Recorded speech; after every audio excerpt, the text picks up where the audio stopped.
Then you find it. You have to check continue. Right. And then Erica, she can just send it. I'll ask her for the link afterwards. So she'll. Okay. All right. Thanks. Okay. So our team is myself, David Gray, the sewer director, Vince Murphy, our coastal resiliency coordinator, Jeff Carlson, our natural resources director, Kent Nichols, Steve Peterson, and Dan Sheehan, all from Weston and Sampson, and Andrew Vorse, our director of planning. So what I would like to take you guys through today is, first of all, thank you for coming. And I'm sorry this took so long to get going. Obviously, we got a lot of issues going on, but we really do want to hear your feedback and questions and need for additional information or things of that nature. I was going to give a quick overview of the history of this project, just going back to 2016. Jeff's going to give us a executive summary, top level, of our water quality report from 2020 that we did for this project. Weston and Sampson's going to do a quick review of what we've engaged them to do right now with this project, which is basically a re-review of the route and an updated cost estimate. Vince is going to review some coastal resiliency issues that have arisen since this project was kind of initially envisioned. And Andrew's going to review potential additional development allowed under current zoning that might be allowed, I guess, if this project were to proceed, and eventually septic systems would be replaced with sewer. So very quickly, the history of, oh, sorry.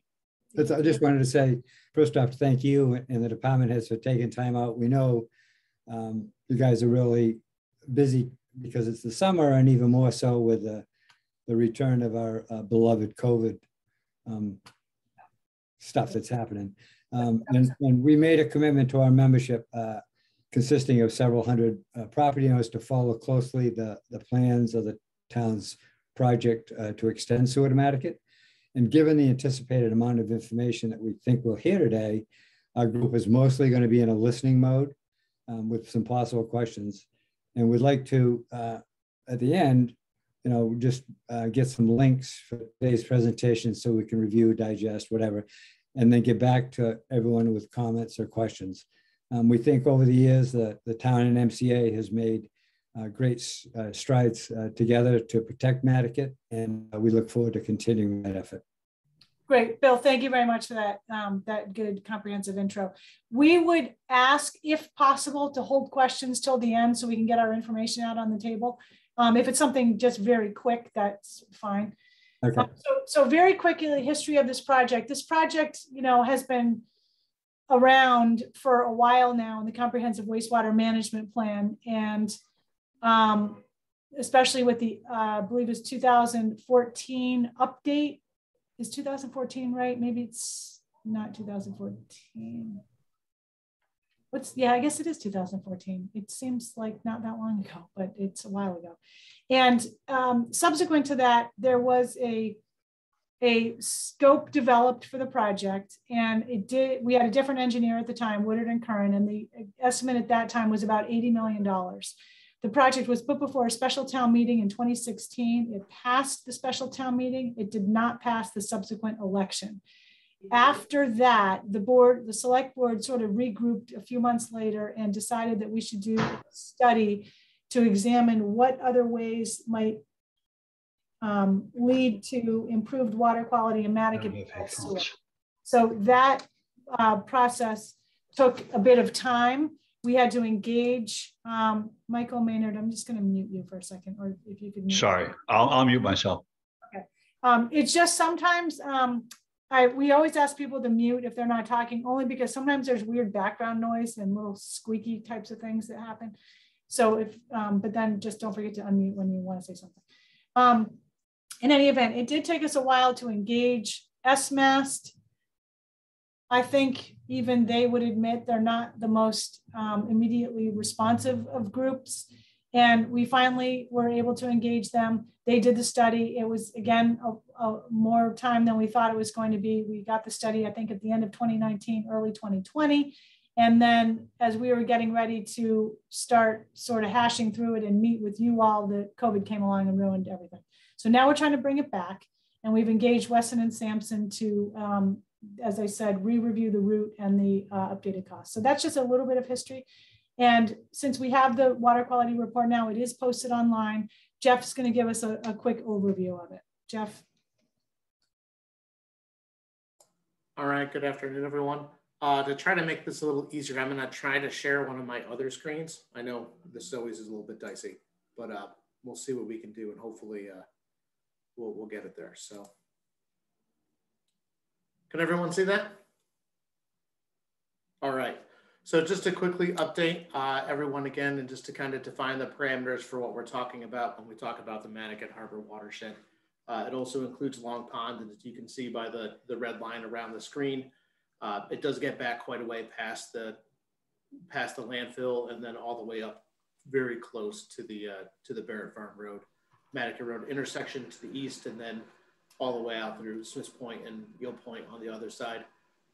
And to note it there too, because the next slide we'll look at, we'll reference them a little bit. You can see the little blue plus signs. So there's a MH4, 3, 2. The important one is MH1 down in Hither Creek. And then Long Pond 5 and Long Pond 6 are our water quality testing points that we do for TMDL compliance with SMAST and that testing. So just to kind of catch everyone up, just to jog everyone's memory from where we're talking about, since I don't feel like I've gotten to talk about this in a long time with COVID. So just to run really quickly through the graph. So our total maximum daily load for Madaket in the watershed there for Madaket Harbor proper is right around 0.45 milligrams per liter. And the Long Pond is a little bit higher. Long Pond is closer to 8. So what we're looking at the graph here is we've broken it into different segments of time. So the blue with the diamonds is 2010 through 2013, excluding 2011 was a year that we were not, the water quality testing that was done that year was with a different lab. And that was, the data that came back from that's not really comparable. And there were some issues with that I know we've discussed previously. But then we chunked it up into 2014 through 2016, 2017 through 2019, just so we can kind of see the trends. And then the yellow line with the X's that runs through is the total nitrogen from 2020. So what we're kind of looking at overall is water quality that's generally improving, as you can kind of see for Long Pond especially. You know, we are sneaking up on 1.2 for the 2010, 2013 average, and we're back under 0.6 for total nitrogen within Long Pond on the 2020 data. So that's been very good. 2, 3, and 4 have always been pretty good. They're out in Madaket Harbor proper. It's a pretty well flushed area. I think that's kind of to be expected. But then our Sentinel station, and the important one here is MH1, which is the Hither Creek. And we have gone under a couple times for the TMDL, and we've been over, and it's really subject to a lot of seasonal variation. So whether we have big rainfall years or light rainfall years or real high temperatures or low temperatures, we've kind of been dancing around the 0.45 a little bit. Some have been below, some have been above, but we're not really consistently below. And I think that's what we're hoping to see over time, is that we can get consistently below that number and maintain it there. And then over time, hopefully start to see those benthic systems restore and eelgrass come back into parts of Madaket Harbor. And then hopefully someday we could even talk about eelgrass drifting back into Hither Creek, and hopefully that system can get restored a little bit with some other management activities that's there. But generally overall, we've been seeing a system that's improving and getting close to those nutrient goals, but not quite making it the whole way. So as Libby mentioned earlier, we did do an updated scenario run with the model with SMAST on the linked abatement modeling program. I know we talked about it at length with this group about what the scope of that was going to be. And we had a meeting in the conference room at Town Hall and went through a number of scenarios. I won't belabor everyone with running through what all those scenarios were, but some of the real highlights were able to adjust the landfill data to the data that CDM Smith has been collecting at the Nantucket landfill. I know the first estuaries planned, there was some question about the landfill numbers as they were related to some comparative alkalinity between Nantucket and Brewster, and took those numbers, but the model was updated with actual Nantucket numbers.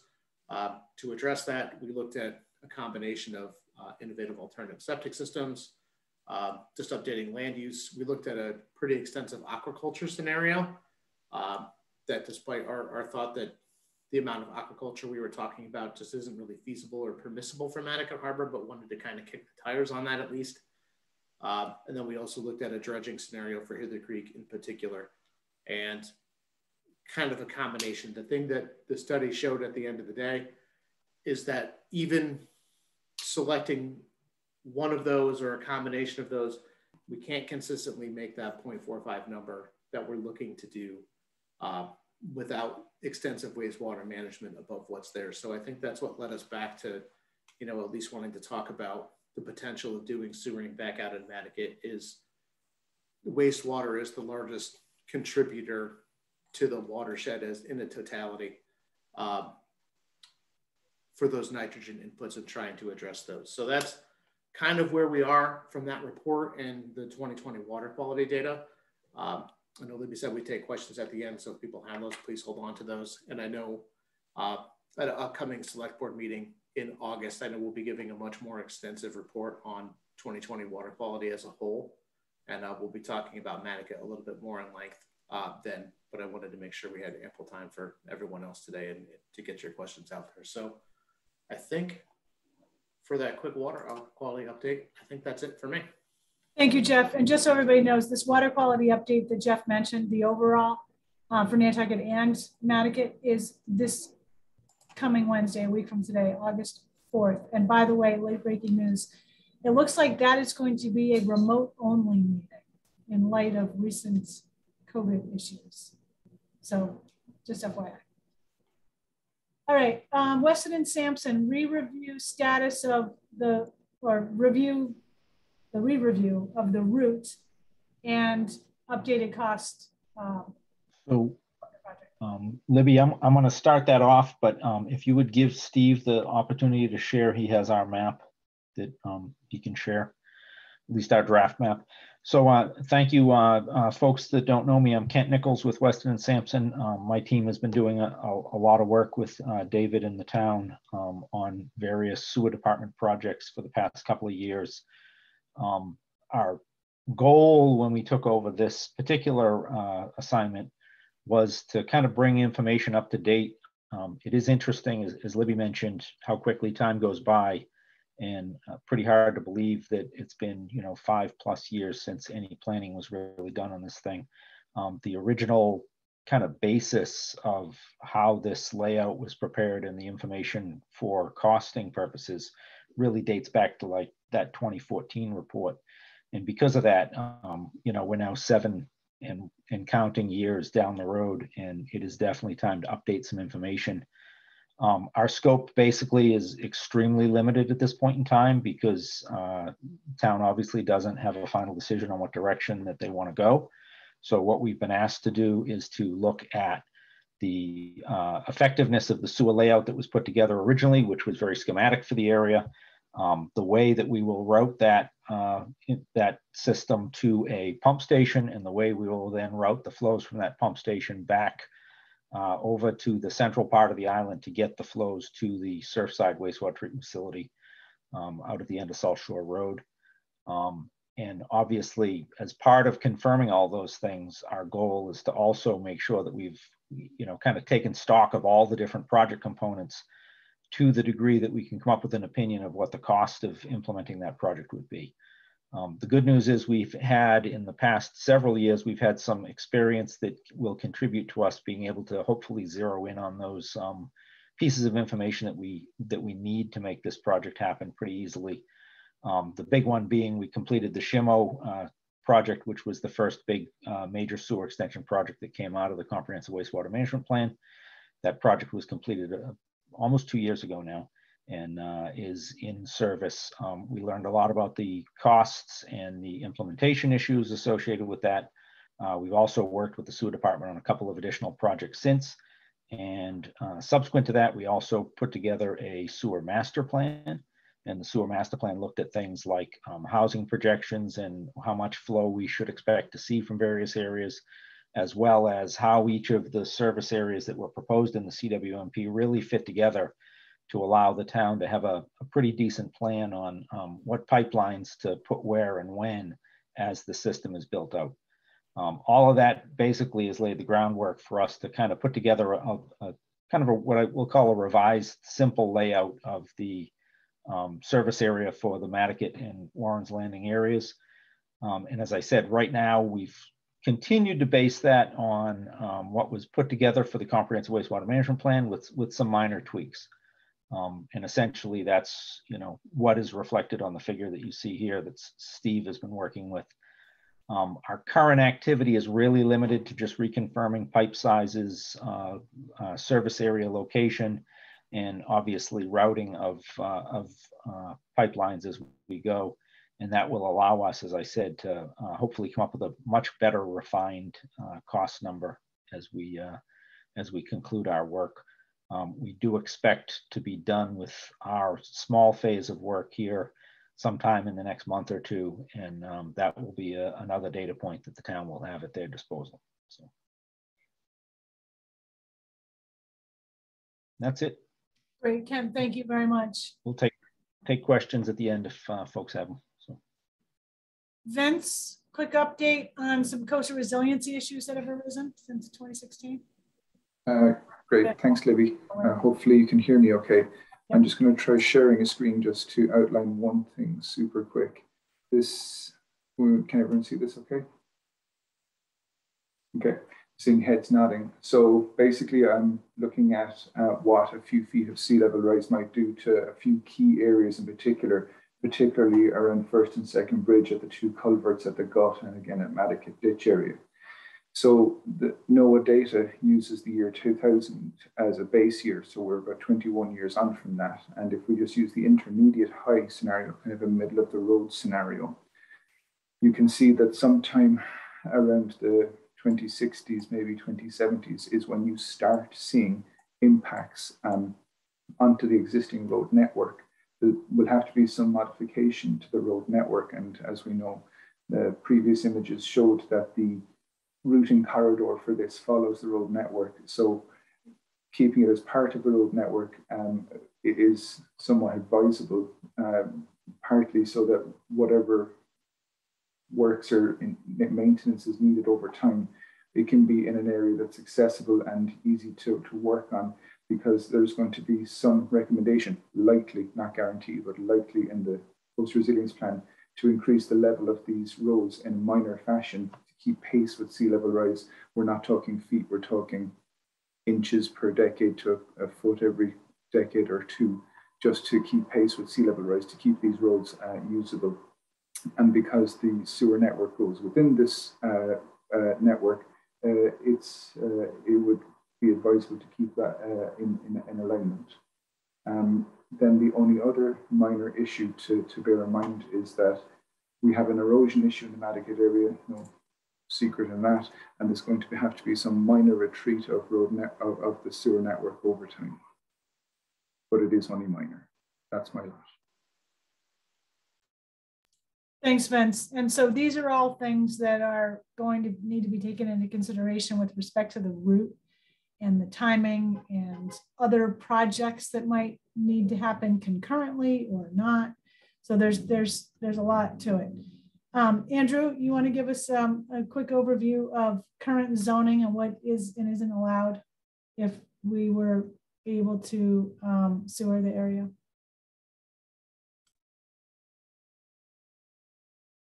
Yes, hello. So I think, as everybody knows, we've done a lot of zoning work in Madaket over time. When water was extended, there were some extensive zoning changes done, introducing the village residential district, removing the R20 district, and again, village residential was put in place. In addition, LUG1 covered some of the Long Pond area. That significantly reduced ground cover. There's a reduced height in Madaket. There's been build out analysis done as part of the CWMP and the most recent master plan, sewer master plan that was done in 2019. I see Julia and Emily on. I know they're working on their own build out analysis. Last I heard from them was in May, so I don't know where that is. And Madaket's working on their individual neighborhood area plan. So as of now, we don't have any zoning changes to propose. And I think a lot of that initial work has been completed, so. Thanks, Andrew. So Andrew, question, because this I've heard this come up a bit. Say somebody was able to decommission their septic system and remove it. They could do what with that, I guess, available property? Could they put a pool in? Could they extend a deck or put up a cottage or whatever? They can do anything that, I mean, I don't want to mix zoning and health rules and everything together, but basically if you have an area of your lot inside the setbacks that is currently a leach field or something, you obviously can't put structures or anything over it. You have to work, if that area were, you know, somehow to come available because now you have a sewer connection, you overall still have the same zoning regulations that affect the lot in general for ground cover, et cetera, et cetera. And the main thing that extension of sewer does is it limits, I mean, it releases any restrictions on bedrooms, which are currently being controlled through the Board of Health, and zoning specifically does not allow basically setting interior, regulating the interior areas of single and two family dwellings.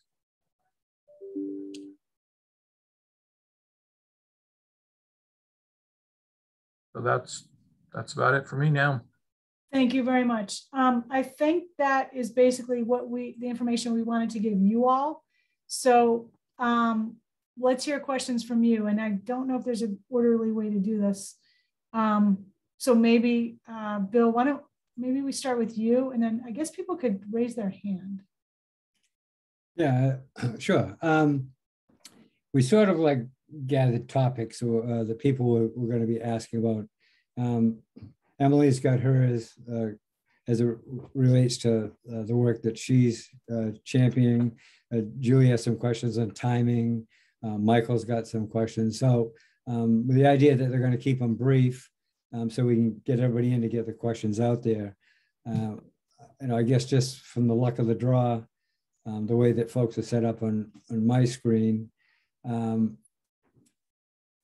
I didn't mention her, but she's the first one I see, and that's Leslie.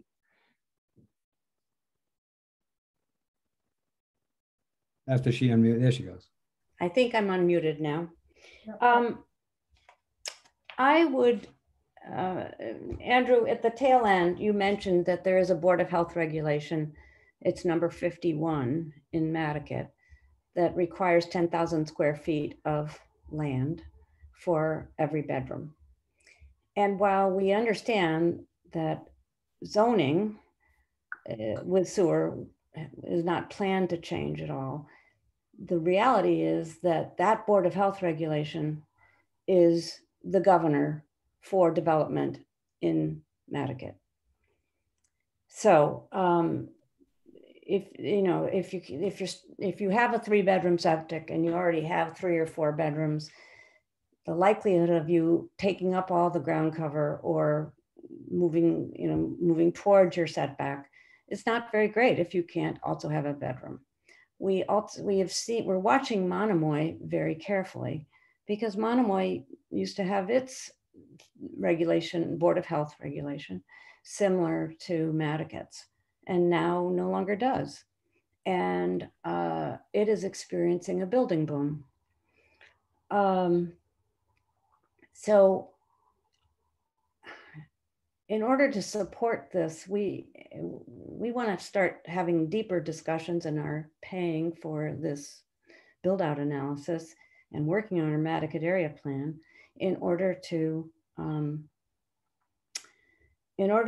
come with suggestions about how we keep the density more or less where it is now and not jump into a building boom, which we have seen around the island.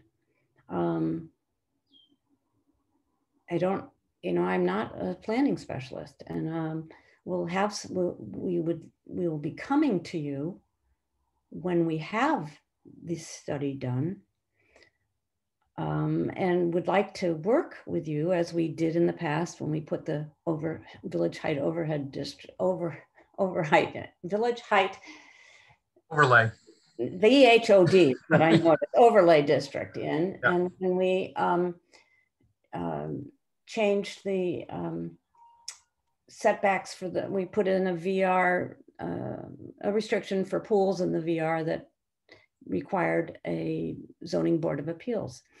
So we know how to do this. We've done it in the past. We worked very closely with Leslie at the time, and we want to do it again because as Madaket residents looking around, we see that zoning does its work clearly, but that BOH 51 is the governor. And with sewer, BOH 51 goes away. There's also the other one that Libby mentioned of currently, you're not allowed to have your wellhead and your septic too close together. And many people have gotten water, but they still have a septic, or their neighbor does. And so that's providing some governing as well. But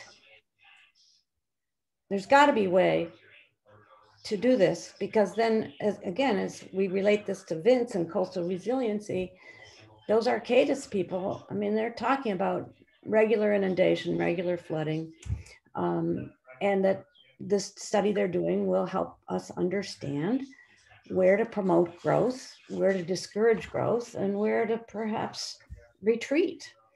And Madaket, sure, it doesn't make, and sewers go on, you're designing a sewer for 50 years at least. And it seems sort of, so there's a question there about how you coordinate planning for 50 years from now when coastal resiliency is in a different place than it is now. And a firm belief on most of our part that sewer will bring development unless we happen to figure out a way to put a governor in of some sort. Any comments on that, Andrew, or response? Well, I mean, like we have in the past, we've worked on, changes, but they have to be allowed. I mean, they have to be consistent with Mass state law, and they have to be grounded in legality. So I haven't heard the work of your group yet. And again, it's not me that makes the final decision. It's the planning board and 2/3 of the voters at town meeting. So, where we've had success is where area plans have been inclusive, have included everybody of diverse opinions, have conducted surveys, have made sure to bring something in that reflects the entire neighborhood, not just a subset of people. So I can only advise you to make sure that your efforts are doing that, and that, by the time you have something ready, that it reflects, a broad consensus. That's what happened the last time. And again, I think, we can move forward with a lot of things. I don't know what they are yet. I don't know what you're specifically referring to. Like I said, the last update I heard was in May. So I'll jump in. So absolutely, we are planning to do like anything else. This would be in phases. And the first phase is really fact finding on questions that we've been asking. And once we get answers to those, our plan is to do an all-inclusive survey, not just to folks that have already said they're against it, but folks in general. And so it'll go a long way in those questions if we have some pre-described answers on how certain things will or will not be protected. Because that's what we heard overwhelmingly at our annual meeting. And it was from both local on-island property owners as well as folks that live the majority of the time off-island.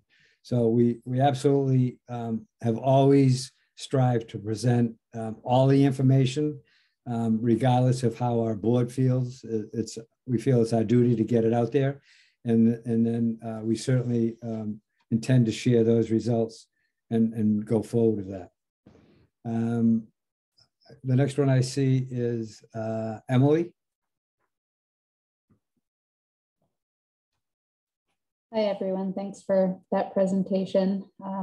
Nice to see everyone on screen. I just have a couple questions that maybe I'll ask and keep it kind of simple and short.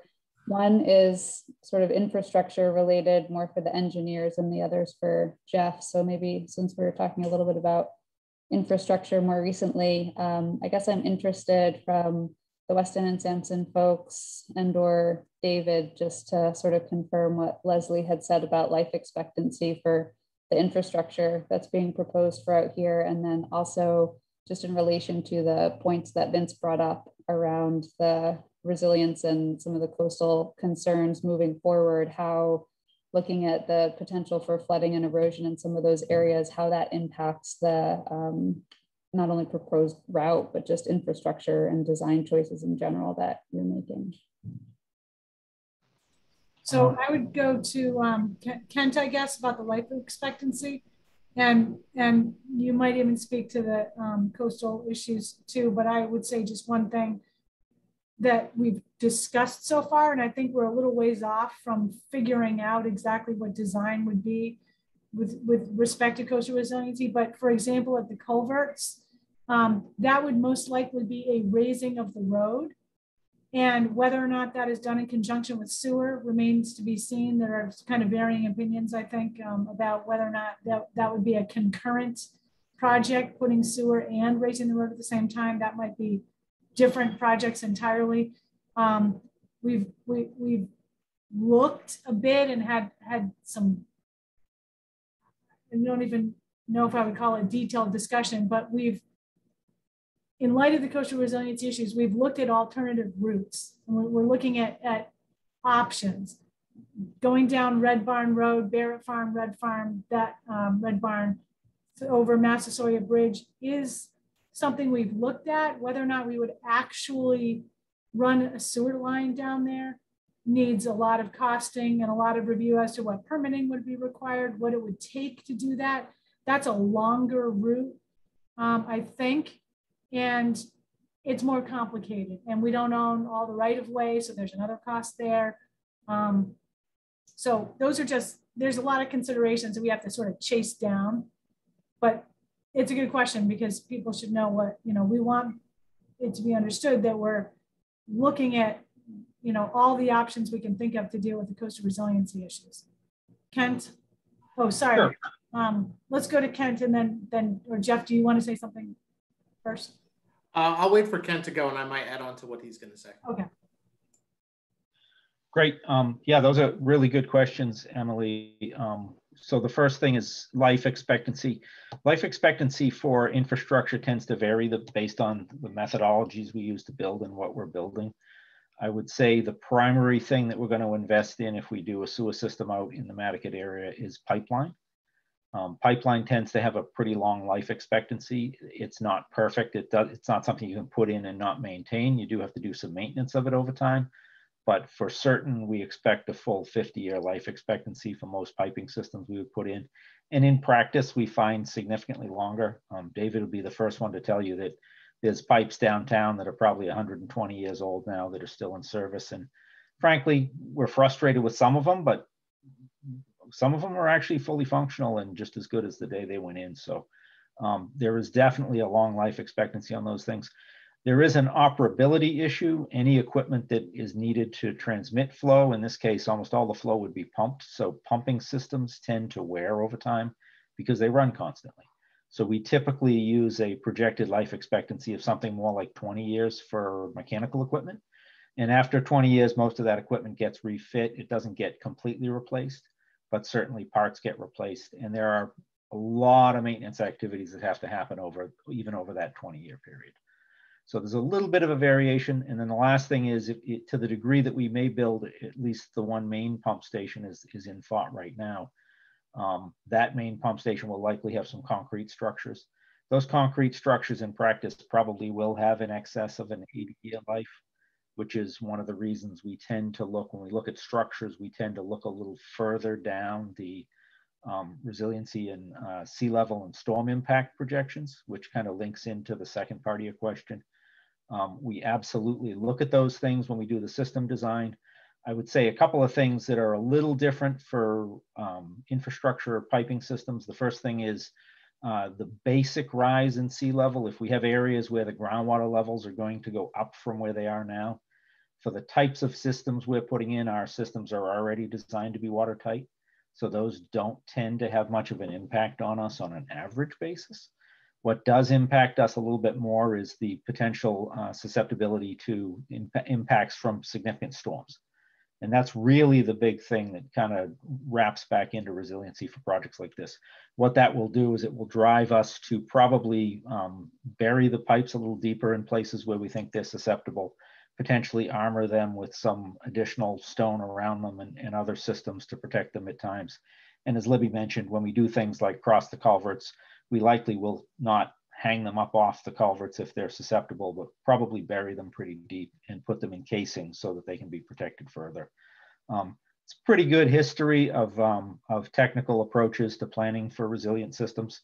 And those are all kind of part of what we're trying to look at and make sure are incorporated into the costing that we put together. So, Jeff, you want to add anything to that?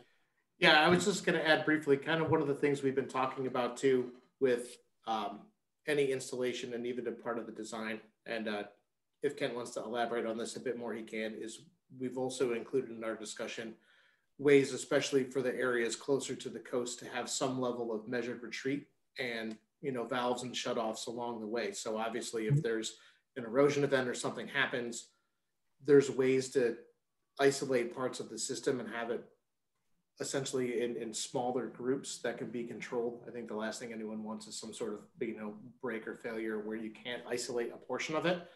And that's been a really important part of any discussion for where it's going to go, especially in the areas closer to like Ames and Starbuck and those areas where we've started to see it. And some of those FEMA projections show a little bit of shoreline retreat for what that's going to be, and that the system can be adapted for any sort of coastal retreat kind of coming forward to not have greater issues than necessary for a neighborhood that may be having to adjust to changing coastal conditions. Yeah, and I would just support that, Jeff. I'd say, yeah, absolutely. That, you know, the system thought process right now is to have it segmentable such that if we are in an area that long-term becomes an area that has to be retreated from, the system is fairly simple to isolate in that way and retreat parts of the system. The nice thing about it is we can retreat those parts of the system. We don't have to plan that long-term. We can plan it short-term and respond, you know, pretty quickly once the system is built with those isolation approaches that you've talked about. So,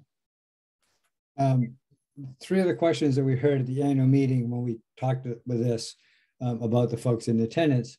So I would just toss the three questions out, not expecting an answer, but just for you all to think about. Those three questions were, well, it all had to do with cost, and so. You know, what is the general ballpark cost of a septic abandonment? Knowing that everyone is going to have to convert over to some sort of grinder system. What is the average kind of cost of a grinder system? And also, given the projected shrinkage of the coastline, does it make sense to review the district footprint, the sewer district footprint that's being projected? If we're going to, in short order, be losing coastline by the time we get sewer built, whatever the time frame is, you know, the payback of that effort on the homeowner is going to be severely reduced. So those are just three things that absolutely are going to come up at some point from our group. I know Julia's got a time crunch and she's got to bail, so she's the next one that I see anyhow. So Julia. Thanks, Bill. My questions, I think, are mostly for David, and I think they're easy ones. David, when are you expecting the Weston and Sampson, if David is there? Maybe he's stepped out, maybe he's got, oh, hi, there he is. When are you expecting the Weston and Sampson final report? I think we kind of talked about it earlier, but I just wanted to verify with you. They're pretty well through it now. We, I would say, Kent, we're talking 3-4 months, I think, at the earliest. I know Kent still on here. Yeah, as I mentioned, we expect Yes. that sometime in the next month and a half, 2 months, we expect to get a draft over to the town. And as you know, the draft still usually needs a little back and forth. So I think David's probably right. Somewhere to get a final report that's ready to be issued out, that'll be probably another month or so after that. So depending upon where we are, obviously, Libby's mention of, you know, one thing we like to do is do some public presentations of these to the select board as well. And, you know, we'll be a little subject to how the select board's doing with public meetings, considering where we're at. But certainly if there's specific questions and we can get information in and out more quickly than that, we'd love to hear what those are. And I've been trying to take good notes here because I've heard a couple of good questions already. So. And just to add on to what Ken said, we're not at this point planning to put anything on the 2022 annual town meeting warrant for this. I think we need to do a lot more public outreach and get a lot of these questions answered, get a good solid cost estimate and a route and what all that's going to take. And we'd have to determine the financing scenario and stuff like that. So I don't think we'd make it for 2022. Libby, you've answered most of my questions because that was my question, was whether it was on Capcom for this season. And it sounds like that's a no. It's a no. We don't have the bandwidth, I don't think. And then so are you would assume that then you would bring it at the earliest at, let's say, a fall special, earliest possible. I guess if we were ready and we were having a fall special in 2022, possibly. I think something like this is better served at an annual town meeting, not special. So I think our thinking at this exact moment, subject to change, would be 2023 annual town meeting. That's helpful. And are you looking, and I'm not sure who this, I think it's a question for David, but are you looking at other expansion of other, the sewer projects in other areas? I know Maya Comet might have been something at some point. I'm not sure what else is on the plan right now. And I'm just curious, timing wise. Oh, you're muted, David. That's probably a good thing. We do have other needs areas that are listed, that were listed in the 2014 CWMP. Hummock Pond North, Hummock Pond South, Maya Comet, are all listed needs areas. At this time, we're trying to complete and get everything in order with what we have right now. If conditions warrant, say in the ponds or whatever, and the levels increase or whatever, and we have to go to either Hummock Pond, North or South, or Maya Comet, that would step it up on the priority. But we do have the other needs areas listed out a few years to 5 or better years right now. So there are nothing's in the immediate plan to move forward. So Madaket's the only one that's a priority, basically. Madaket has been the one that we've been discussing the most out of all of them, yes. Thank you. Sorry, let me just, I don't know if one of the engineers could take this, but there's a reason for doing Madaket first, engineering wise, right? Hey, Libby, this is Dan. Hi guys, this is Dan Shane with Weston Sampson. I worked in the sewer master plan. One of the reasons why Madaket was originally going to be the first one was the original route was going to tie you into the Surfside Road pump station, but that plan has now changed, and it's going to be pumped directly into the force main, the town's force main system. So as far as it needs to be built first, that kind of went away as part of the idea of going through Somerset and things like that. So, disappeared. So I'm not sure if that answered your question, Libby, or not. I think so. So I wasn't correct about that then. It doesn't matter. It does not need to be done first. It was, I think, just the closest on the drawing board. Yeah, at the time, yes. That was going to go through the Somerset one. So those two were going to get built first together. And Libby, I would say, and again, you know, we were just kind of new in town at the time Madaket went to a vote back in 2016, but there was a significant amount of development discussion in 2014, late 2014 through 2015, and leading up to the 2016 town meeting about the prioritization that was in the CWMP. And there was a lot of forethought that, you know, Weston Sampson wasn't necessarily the underwriter of. You had another engineer at the time, but there was a lot of forethought to the ordering of trying to put those in place. Obviously, SHMO was a little less complex and was able to be implemented pretty quickly. As David said, there's a whole bunch of other areas that we could extend sewers to should the need become more exacerbated based on observation. But this is kind of the one that the town had already made a decision back in 2016 was the priority coming out of the 2014 comprehensive wastewater management planning. And the side questions that were out there were really the things that have now been addressed by the SMAST plan. So I guess the thought process is, you know, this is the idea that this is in order, the next project really continues to stem from the original prioritization that was set with the comprehensive wastewater management plan back in 2014. Thank you. Michael? You're muted.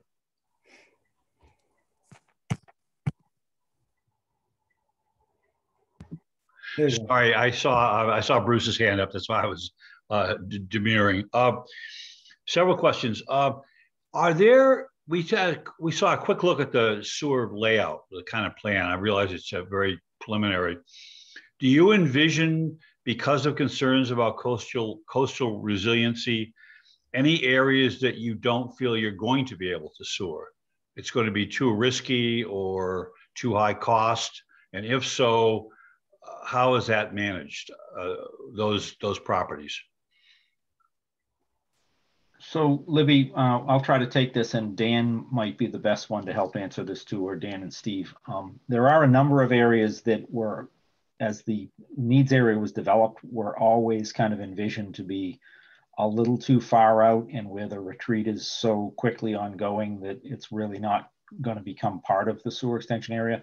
I think the notable part of that would be like the Massachusetts Ave, Rhode Island Ave type of area down in the far southwest corner. Those streets, pretty clearly getting out there is a little tricky, and those streets are already kind of subject to that retreat. There are a number of other parcels off to that kind of the far western side of the Madaket needs area. Isolated locations here and there that were left off, but for the most part, the goal is to primarily sewer the bulk of properties that are creating the nitrogen load that's going into the harbor. And that's the focus. You know, if we can serve them, you know, for a good number of years before it's likely that any retreat would have to happen, the goal is to get them on the sewer system. So. And what happens to those that you feel you can't service? They just continue to exist on their current sewer systems, or so they'll stay under the guide of on-site systems. They'll fall under the responsibility of the Board of Health for the time being, as long as they need to be watched. And then obviously, if the fact of the matter is, if they start to be lost to the ocean, there's going to have to be some action taken to, you know, isolate and sure. properly decommission the septic systems out there so that we don't cause a health hazard for anybody in the neighborhood. But that'll all be under the purview, and I hate to give Roberto more things to do, but those will all be under the Board of Health and Roberto's purview. So.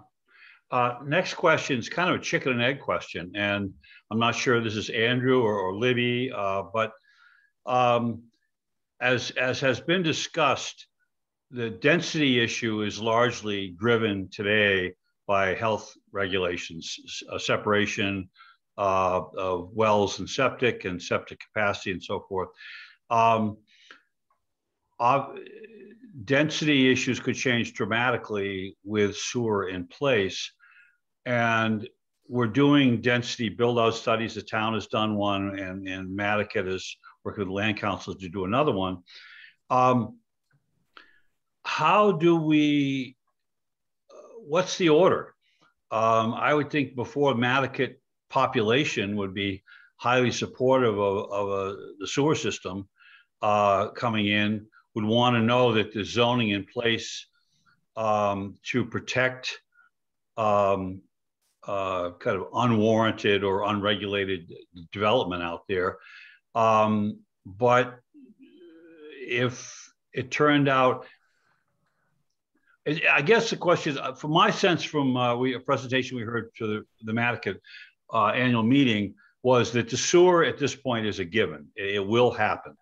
So it's not a question as to if, it's only when. If that's true, and it appears to be, then I presume we would want to go through our zoning exercise and have those discussions held and votes taken prior to the sewer being approved? Or how do you see that playing out?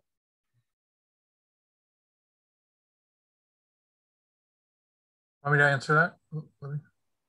Okay, so the zoning, I mean, I guess I don't, when I hear that the density is not right, then what's wrong about it? What in the density needs to be changed? The density has been reduced substantially already once, 20% reduction in ground cover, and even more in the Long Pond area. So what are we talking about? I mean, you can't create a zoning district that doesn't allow any new construction and is unfair to, that sort of makes it so only the people that have already built are going to benefit from, people have real estate and legal rights to their property. So what in the bylaw is, needs to be changed? And I think that's what your area plan should focus on. There's no reason why articles couldn't go forward at the next annual town meeting if we have some clear direction on that. So, the village residential district, for example, doesn't allow tertiary dwellings. I mean, what's the proposal? I mean, do you want even further reductions on ground cover, or do you want to eliminate second dwellings? I mean, those are questions you should be bringing up and letting us know that's what you want to do. That is why we're doing the updated build out and development analysis to see what it would mean. But as you can understand, we're not looking to do anything that's unwarranted. But I think the question is, as we have a better idea specifically how the sewer is coming and what areas it's going to cover and which it won't, I think then we can, I think, crystallize our questions and reactions. So we're in the data gathering point at this point, both from your end, which is you're thinking about the plans for the sewer, and from our end, looking at the build out, what we think can happen. So we don't have clear thoughts at this point because we don't have enough information, but we're just trying to gather it. So Michael and everybody, just to follow up a tiny bit, when you say sewer is a given, sewer is only a given if the voters approve it. Understood. No, I mean, the intent of the town obviously is subject to town meeting approval to go forward. And last question I have is timing.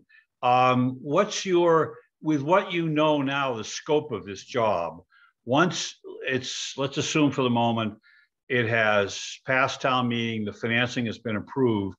How long is this job going to take on the ground, actual construction? 24 months, 12 months? David or Ken, you want to just say how long? Yeah, it's a pretty straightforward question. Just remember that there's some pre-work that needs to happen before we do that. It's a good sizable area to get constructed, but also the final design needs quite a bit of work, and the permitting and Also getting information out to all the folks who live there. And if you paid any attention to what we did with recent sewer extensions for the Shimo area, we spent a lot of time educating folks about the way the fees were going to work and the way the grinder pump purchases were going to work and other things. All that takes some setting up, which is probably about a year worth of pre-planning. Once you adopt the money, get the design done, and then construction is probably a good 2 years for this project. And you're probably going to start, basically, if you're going to vote it in early 2023, you're probably going to start having construction connections, frankly, by the end of 2025. Thank you. That's about your time frame. So, and I'm sure he hasn't fallen asleep yet, even though he's old and crotchety. Bruce, you're muted. Thank you very much for that lead-in, Bill. I have many questions are coming up, I guess, in all of our minds. And I think it's best if we regroup at some time soon to try to address them in one manner, either like this or perhaps by emails or whatever. But one particular thing troubles me a little bit, and that is we're currently involved in some redesign work for our local area infrastructure, particularly Massasoit Bridge, the Ames Street Bridge, and some other areas that were originally intended to be on this in this project. TEC Engineering is involved. Their preliminary report clearly indicates periodic daily flooding in as soon as 10 years and daily flooding, as Vince has mentioned, as early as 2040. The Massasoit Bridge has been mentioned as a potential alternate source, an alternate route for the sewer, as well as the culverts. We had a meeting not long ago to discuss the scope of work, and we had asked that the culverts be elevated for several reasons. The flooding obviously is going to impact traffic, accessibility to the landfill from West End, safety, routing of the sewer, routing of water, Massasoit Bridge. It was suggested by the engineers to elevate it now. It's going to be cheaper to do it now. Same with Ames Street. And the decision was made to not elevate Massasoit Bridge or Ames. As a matter of fact, the decision was made to let that intersection erode and abandon Ames. And that affects some of the sewer district that you're talking about at that end. The decision was made to not work on the culverts, even though they were critical. And we're not just talking about the two culverts on Madaket Road. Obviously, there are a couple of others on North Cambridge and whatnot. But meanwhile, this design is proceeding. And wouldn't it make sense to some of us that we revisit the scoping of this project, not only to accommodate our individual needs, access to the landfill and stuff like that I mentioned, but also to be able to adapt to some of the conditions that have been mentioned today in terms of potential routing, alternate routing, and things of that nature. And my question also is, does Weston Sampson know that this is proceeding in this manner? And is that okay? Or does it affect their design at all? So thank you for your time. The other questions I think we should wait for until we've had a chance to discuss this. So Libby, I can answer just part of that, which is, and again, I want to be really clear about what we are and aren't doing. We are not in the process of doing a formal design for the sewer extensions in the Madaket area. We are in the process of doing a revisitation of the preliminary layouts such that we can generate an updated cost of the improvements for the town. And that is strictly to help the town in the deliberative process of making decisions. So from our end, we are aware, we're trying to become aware of all of the types of things you've talked about, and a number of the things that you mentioned, Bruce, we have talked about with the group. What we're trying to understand those for is to help us kind of make sure that we've considered as many factors as we can. Certainly the interaction between the bridges and the culverts that we may have to cross and the way we route sewer pipelines is important. And we're making provisions for those in the way we carry them in the preliminary design, but we are by no means at the current time formally designing the system. If I could just jump in for one quick second. Bruce mentions how some places might be impacted in the very near term, time-wise. When I was talking about the culverts, I was talking about the height that water would have to get to impact the current road height, about 3 to 4 feet. I purposefully avoided mentioning time frames because there are there's 5 different scenarios and we don't know which one we're going to experience yet. So if you just use the intermediate high scenario, which is a fair one to use for planning purposes, we could be looking at the 2070s, 2080s before we see that kind of sea level rise that would impact those culverts at their existing heights. Well, thank you for that, Vince. The only reason I mention it is Tech Engineering has made very conclusive statements in their preliminary draft, which I believe was online, that this flooding is much more near term than that.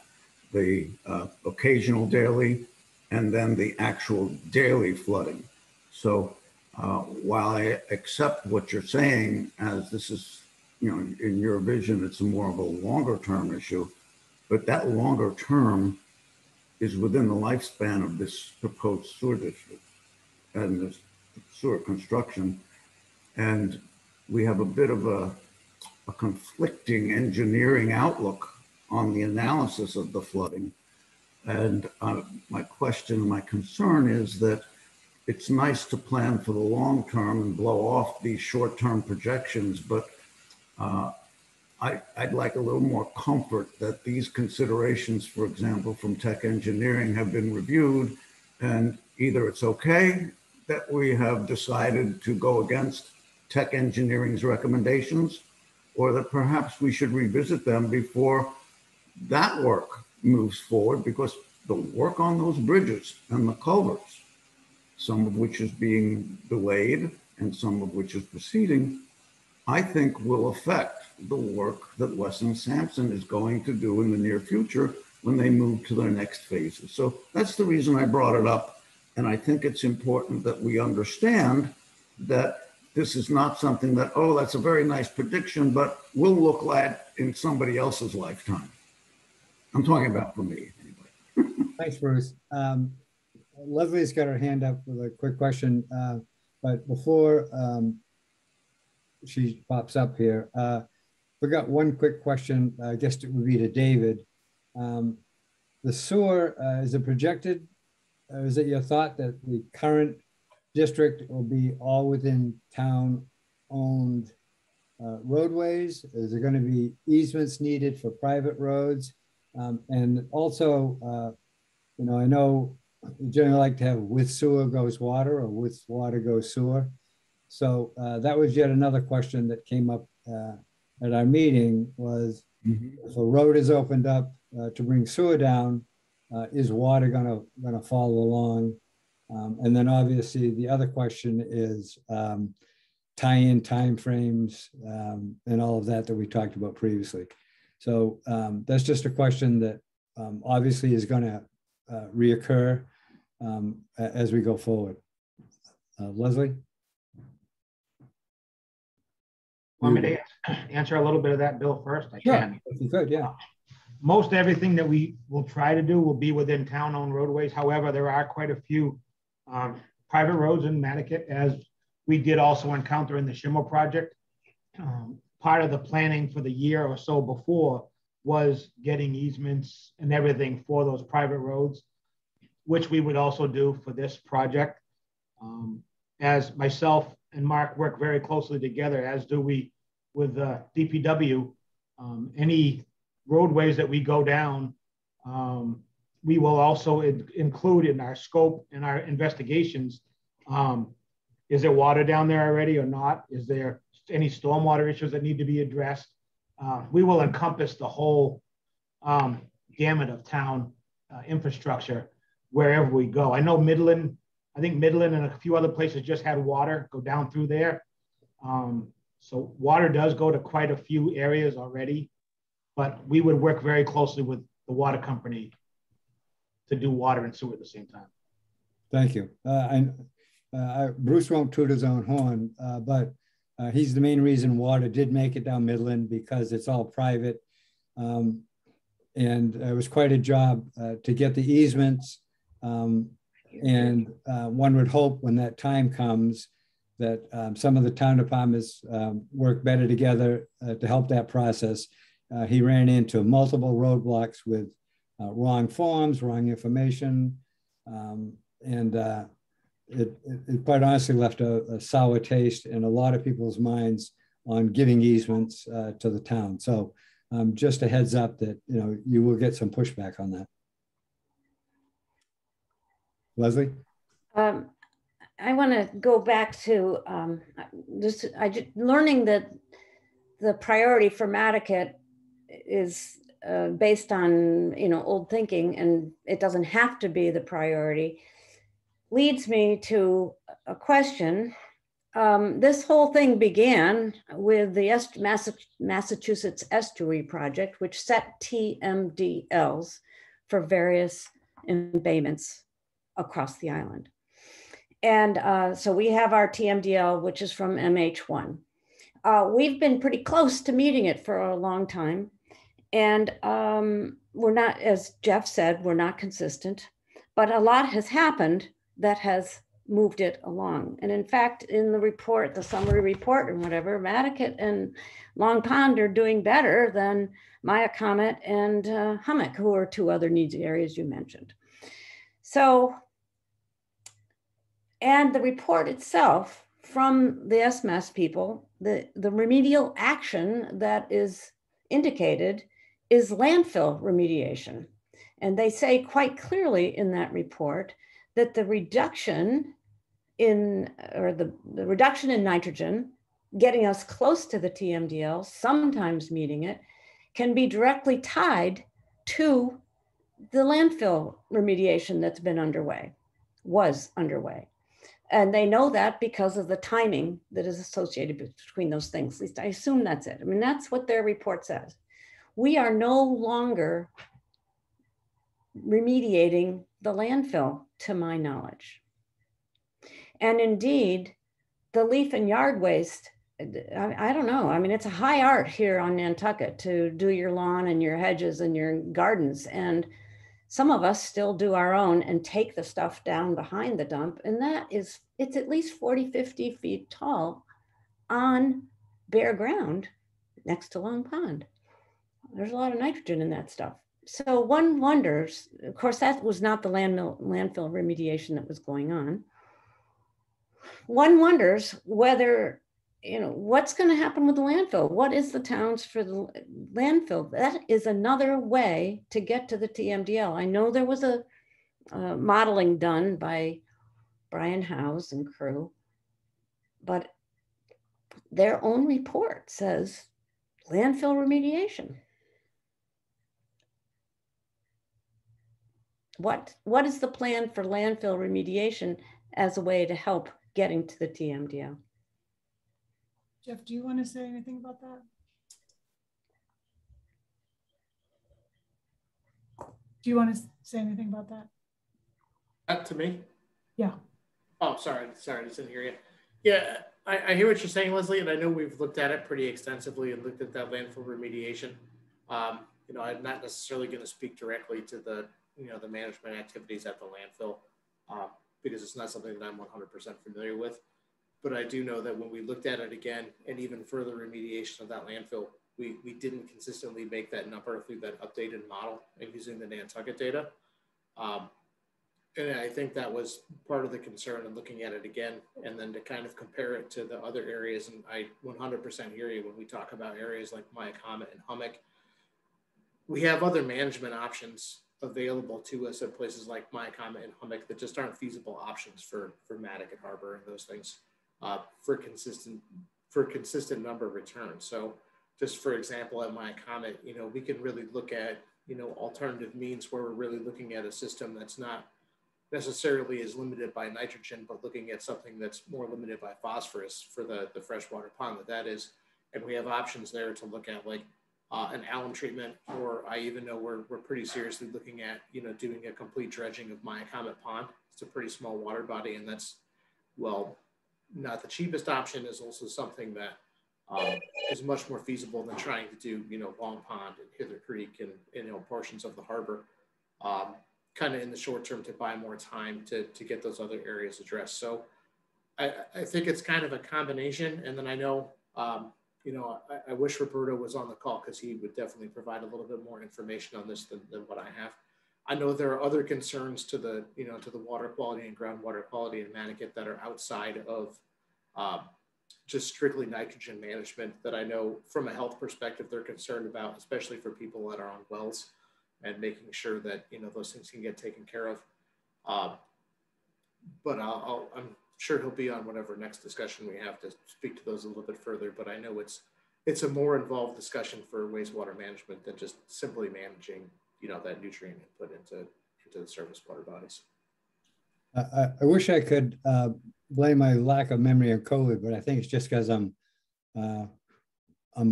old and long in the tooth.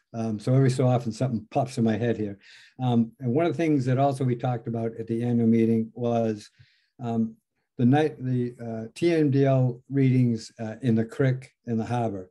And one of the things that we believe has not been taken into account, at least we didn't see it, and that is the fact that we've experienced a closing of Madaket Harbor along Little Neck, from the point down towards Warren Landing.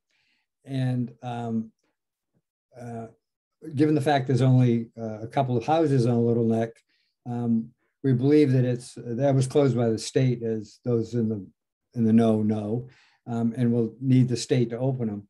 But the fishermen's belief and our belief is that that's thanks to the Cormorant vacation area that has occurred on the Little Neck side of the harbor. We also have Cormorant headquarters in the creek on a couple of floats that are here. And the two main objectives that cormorants have is eating stuff and getting rid of stuff. And we firmly believe that they're very efficient in their getting rid of stuff, and that it's affecting the TDML levels on the creek. That sort of was driven home by the Land Council's eelgrass study that they reported to us, where they expected to find pristine waters at Madaket, and they found fecal contamination, and they determined that it was from the seal population that has taken up headquarters there. So it's one of the things that we're thinking is actually exacerbating the quest to lower the TDML levels in the creek. So if I can hop in on that. So, you know, that's a question that's come up to us a lot, Bill, honestly, for what caused that closure in Madaket and that shellfishing concern. And this summer we've been doing a project with the University of New Hampshire, where we've been doing some bacterial source tracing on the fecal coliform in the water. And what that testing allows us to do is to actually track back specifically where that bacterial contamination is from, whether it's from a warm-blooded mammal, whether it's from a bird. We can go as far as identifying whether it's even from, you know, from a dog or from a person. So we're trying to determine where that's coming from for certain. So that way, if it is cormorants or if it is birds, you know, we can actively take steps to try to, you know, encourage people to, you know, discourage birds from being on their boats, or if people have floats there, to actively discourage birds from being there, you know, kind of inside the existing regulations, or if it's a different source, that we can kind of tackle that. But I think we wanted to be sure that before we put out a recommendation for people in that area, that it was founded in actual data collected to really confirm what the source was. So that's something we're actively doing, and hopefully we'll have that result back in the early fall.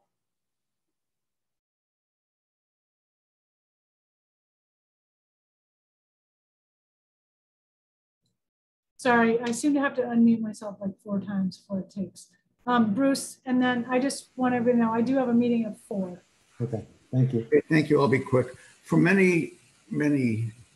for quite some time, we have been asking for isotope tracking testing to be done in and around the landfill, Long Pond, the creek, and things of that nature, which would help us do, I think, what Jeff was just mentioning. So my question is, Jeff, is that what you're doing on a limited basis when we've been asking for a broader basis, or are you doing a different type of study to track the source of these pollutants? Because the isotope testing we were asking for was, of course, driven by the nitrogen, but was also to try to source other pollutants. Could you speak to that a little bit, please? Sure. So our testing is really just focused on that area where the shellfish closures occurred, kind of from the end of Little Neck and Jackson's Point up to the pipe at Lawrence Landing there. And that testing was, and that closure was related specifically to bacterial contamination. So we've only been testing that. We haven't been doing any work at the landfill on source tracking at all. So again, I'd have to defer whether or not Health or Public Works has been doing any testing, or CDM Smith has been looking into that. But I'm happy to track that answer down for you, Bruce, and get back to you. I know I have your email. That would be very helpful. That'd be very helpful, Jeff. That's something that comes up at every one of the Madaket Association's meetings, is the frustration in trying to get that done, because that would be the best way, we believe, to try to pinpoint where some of these theories about where the various forms of pollution and contamination are coming from. So anything that we can do to move that ball downfield would be helpful. Thank you. Certainly, I'll try to get that answer for you, Bruce, and get back to you and get it to the whole group here for everyone.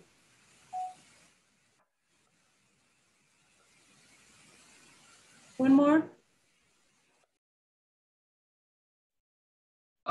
Just a quick question. I know the time is tight. I'm curious whether as you're looking at the planning and the options available for the layout of the sewer, how much attention, if any, is being paid to actually sewering and capturing a lot of the stormwater and effluent, if you will, that's coming out of the landfill, and containing that and going ultimately into the sewage treatment, as opposed to either hopefully being held where it's been lined, or in many cases where they didn't finish the mining.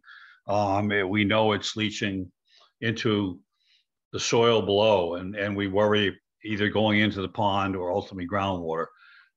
So I realize that the landfill is a very complex, a multi-layered issue, but it seems to me that it's a logical place.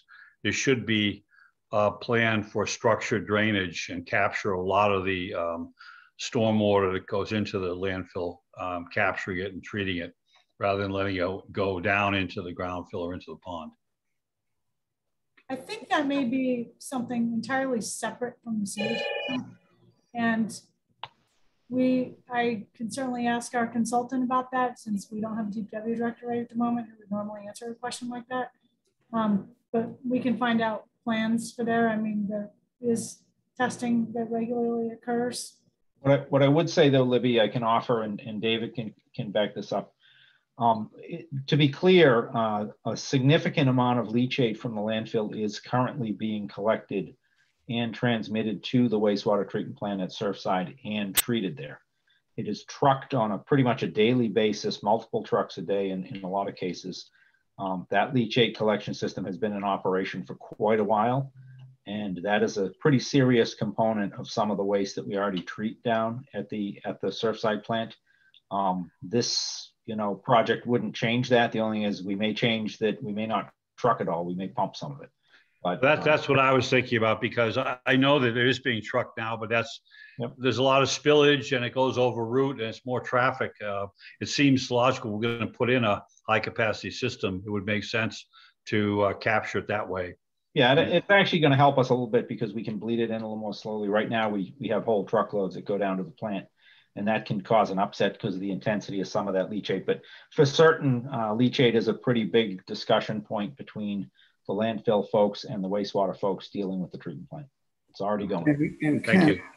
Kent, while you're on the subject, I would hope, and Vince, you can help us out here, that you have seen the Waste Options recent analysis, for example, of the co-compost material, which is a recipient of some of the material that you are mentioning after it's processed and brought back to the landfill. So it's kind of a circular route, and unfortunately, it folds into the PFAS issue, but I'm hoping that you are aware of that and at least can get a copy of that 4, 5, 6 page report, and maybe Vince and Chuck Larson can help you out with that. Yep, we're in touch with David over that. Thank you. Okay, so I need to get to my 4 o'clock. Bill, if there's any additional questions, maybe they can go through you centrally and you can get them to us. Sure, absolutely. We can work on some of this ourselves and get back to you with what we can. Yeah. And we'll just keep you posted, I think, as to where we are with this. All right, well, we want to thank everyone for taking the time, and you know, good Lord willing, and the creek rising. We know at least one of those is bound to happen, and we'll meet again. Thank you all very much. Thanks for attending. Thank you. Thanks, folks. Take care. Yeah, thanks everyone.